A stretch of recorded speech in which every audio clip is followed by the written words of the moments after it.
Can a war happening thousands of kilometers away quietly change your monthly budget here in India?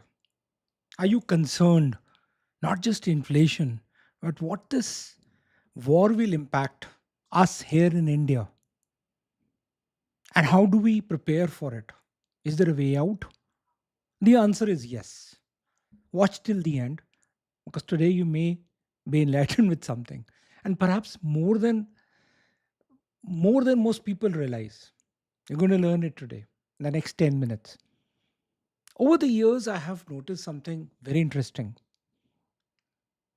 Many people believe wars affect only governments, oil producing countries, or the stock market. But think about it.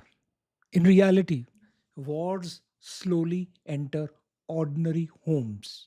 Whether you are in Indore or Mumbai or Chennai or Kolkata or New Delhi, this is not through headlines, this is not through bombs, but through rising petrol fuel prices, higher food bills, transportation costs, shrinking monthly savings, and silent financial stress.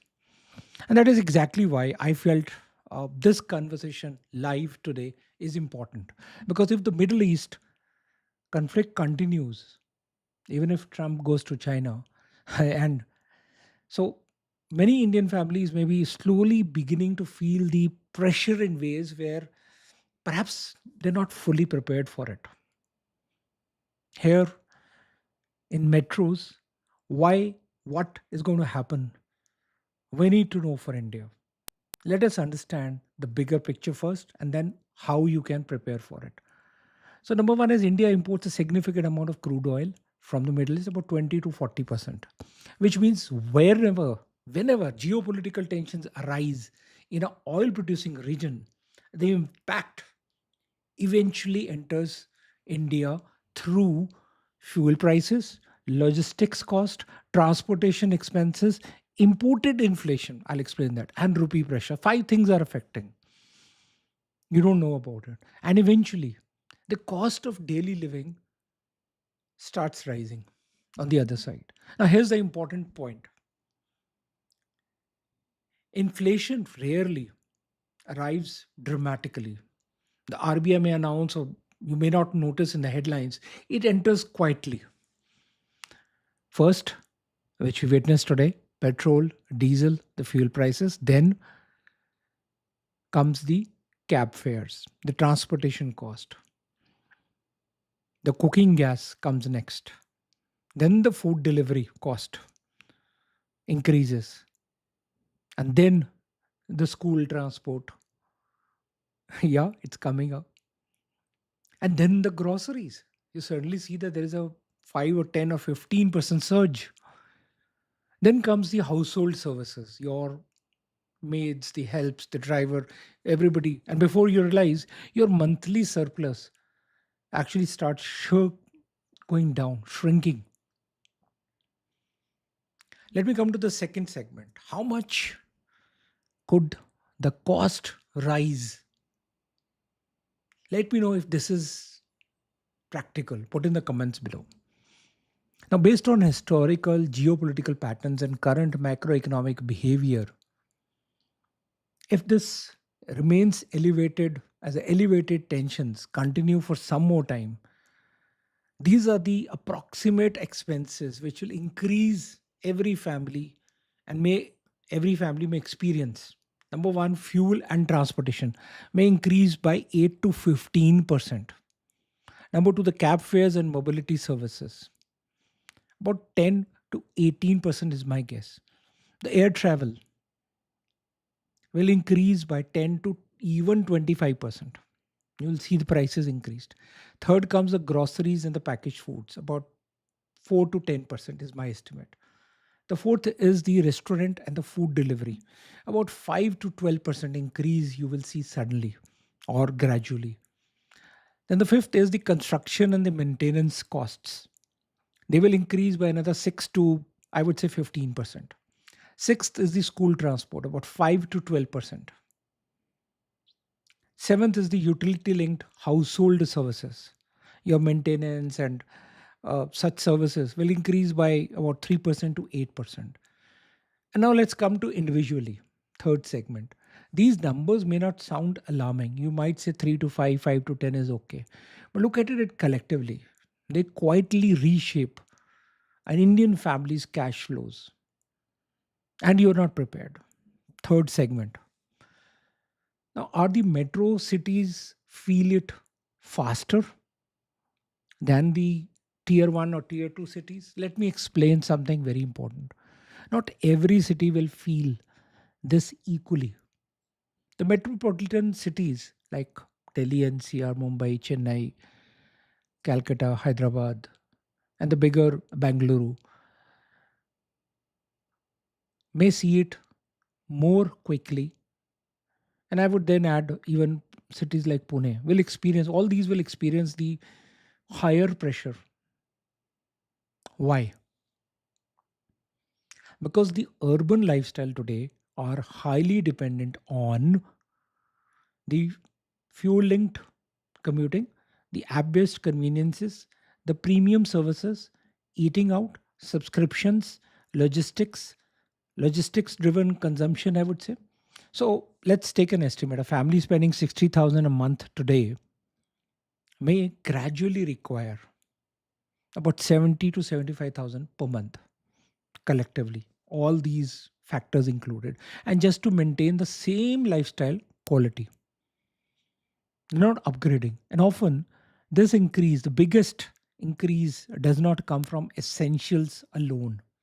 And that this makes it very interesting. Stay with me till the end because it comes from what I call the convenience inflation. What is convenience inflation? It's the food delivery, it's the cabs, it's the subscriptions, the OTTs, all your subscriptions. Then comes the online shoppings, then quick commerce habits, which we are so used to. And then comes the small leakages that quietly become huge over time. So make a list right now. My fourth segment is the big cities and the small towns. How are they affected separately? Let's look at the cities like the tier one, I would say, which are the capitals of most of the states in India. So let's understand Lucknow, Bhopal. It could be Jaipur. It could be Pune. It could be the Indore kind of cities. Now let's also look at the tier two cities. These cities may experience 12 to 14% increase in practical living cost. And I'm just talking about practical living cost. And something interesting is happening there. The consumption behavior in tier 2 cities is becoming increasingly like metro like. So people are spending more in tier 2 cities on, let me segregate premium products, the convenience services, the travel, the digital subscriptions, but the income have not increased proportionately in tier 2 cities. So these smaller towns and the villages may initially feel protected. No, it won't happen here. Why? Because the lifestyle dependency in tier 2 and beyond is lower.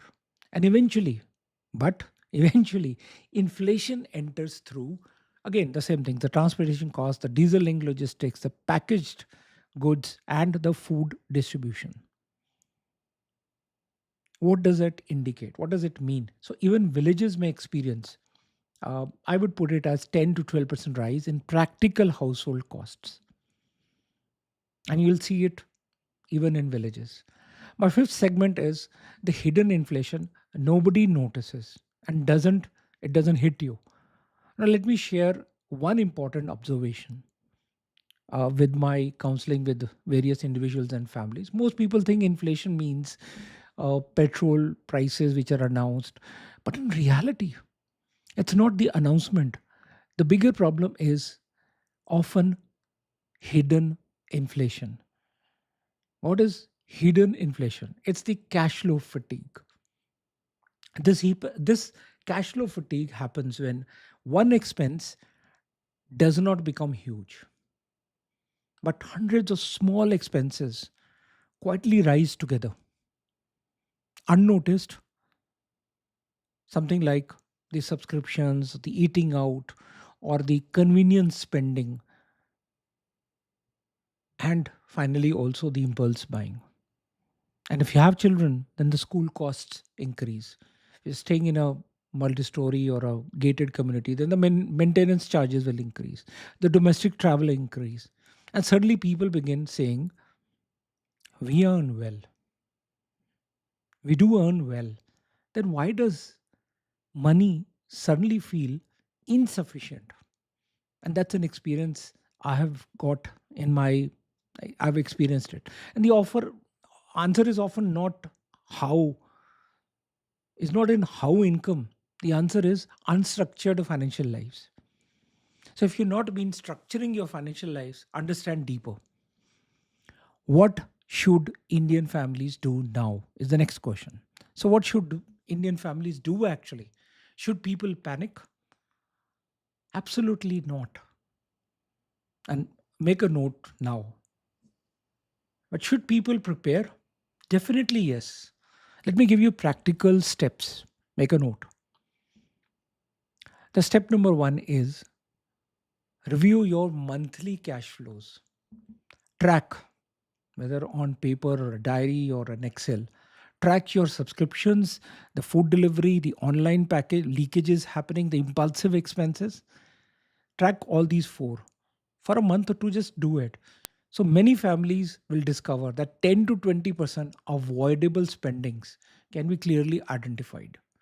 And that alone can offset the inflation pressure which is happening. That's step one.